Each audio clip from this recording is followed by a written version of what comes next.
Indonesia menjadi negara dengan jumlah penduduk terbesar keempat di dunia yang terus mengalami peningkatan sepanjang lebih dari 1 dekade terakhir. Badan Pusat Statistik BPS mencatat ada 275,77 juta jiwa penduduk Indonesia pada tahun 2022, didominasi oleh usia produktif, yakni usia 15 hingga 64 tahun sebanyak 190,97 juta jiwa atau 69,25%. Dan 66,24 juta jiwa atau 24% penduduk yang berusia 0 hingga 14 tahun. Juga ada 18,60 juta jiwa atau setara dengan 6,74% penduduk berusia 65 tahun ke atas. Dengan jumlah penduduk laki-laki tercatat ada sebanyak 96,68 juta jiwa, sedangkan penduduk perempuan sebanyak 94,29 juta jiwa.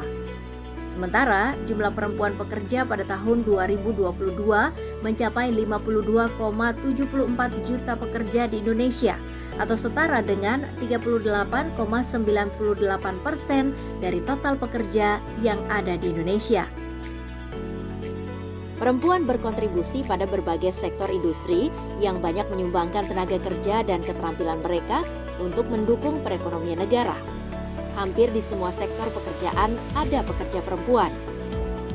Memiliki peran tugas ganda, pekerja perempuan selain bekerja di perusahaan juga mengerjakan pekerjaan rumah tangga, sekaligus memenuhi kodrat sebagai ibu yang bertanggung jawab terhadap kualitas anak sebagai generasi penerus.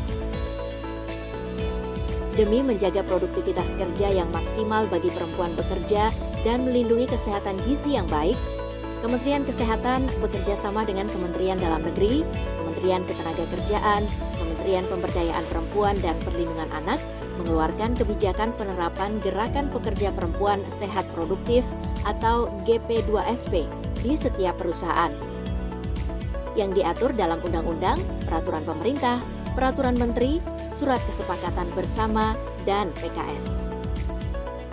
Pekerja perempuan yang bekerja di industri berhak mendapatkan pemeliharaan dan perlindungan kesehatan yang baik sesuai dengan Undang-Undang Nomor 17 Tahun 2023 tentang Kesehatan, Pasal 100 yang menyatakan bahwa pemberi kerja wajib menjamin kesehatan pekerja melalui upaya promotif, preventif, kuratif, rehabilitatif, dan paliatif, serta wajib menanggung seluruh biaya pemeliharaan kesehatan pekerjanya. Program GP2SP ini dibuat untuk mendukung target pencapaian Sustainable Development Goals atau SDGs yang telah disepakati dunia internasional. Target SDGs nomor 3 mengenai kehidupan sehat dan sejahtera dan nomor 5 mengenai kesetaraan gender. Berdasarkan data dari Kementerian Kesehatan tahun 2022, sudah ada 799 perusahaan yang telah menerapkan GP2SP di 128 kabupaten kota di Indonesia. Sejatinya, GP2SP diterapkan di setiap perusahaan atau tempat kerja perempuan dengan dilengkapi sarana dan prasarana yang memadai. Ada 5 kegiatan utama promotif dan preventif yang dilaksanakan di tempat kerja dengan sasaran pekerja perempuan. Di antaranya adalah kegiatan terkait kesehatan reproduksi seperti pemeriksaan masa kehamilan, melahirkan di fasilitas kesehatan, memberikan cuti melahirkan, dan pelayanan konseling KB. Terkait kegiatan ASI, perusahaan juga diwajibkan memfasilitasi ibu menyusui. Di antaranya, 1. Penyediaan ruang khusus untuk ibu memerah ASI yang memadai. 2. Standar alat penunjang untuk menyimpan ASI dan kelengkapan lainnya. Serta 3. Kesempatan memerah ASI.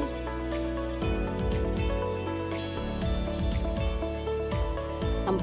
Penyediaan tenaga terlatih pemberian ASI atau konselor ASI, serta 5. Mengedukasi pemberian ASI eksklusif. Terkait gizi, perusahaan melakukan pemeriksaan status gizi dan anemia.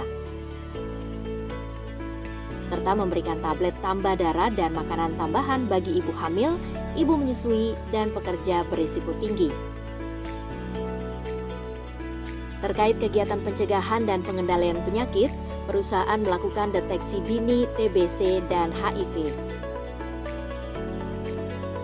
Perusahaan juga melakukan pemeriksaan tekanan darah dan gula darah sebagai screening faktor risiko penyakit tidak menular. Terkait pengendalian risiko di tempat kerja, perusahaan melakukan penyesuaian pekerjaan bagi pekerja perempuan yang sedang hamil. GP2SP di perusahaan dibentuk terdiri dari perwakilan pimpinan perusahaan, perwakilan divisi, perwakilan pekerja, dan bagian keselamatan dan kesehatan kerja atau K3 yang bertindak sebagai sekretariat. Perusahaan juga mempunyai tanggung jawab melindungi pekerja perempuan dengan mengeluarkan kebijakan terkait anti kekerasan, diskriminasi, penganiayaan, dan pelecehan seksual. Melalui GP2SP, diharapkan dapat mencapai tujuan utama meningkatkan status kesehatan pekerja perempuan sehingga tercapai produktivitas kerja yang maksimal.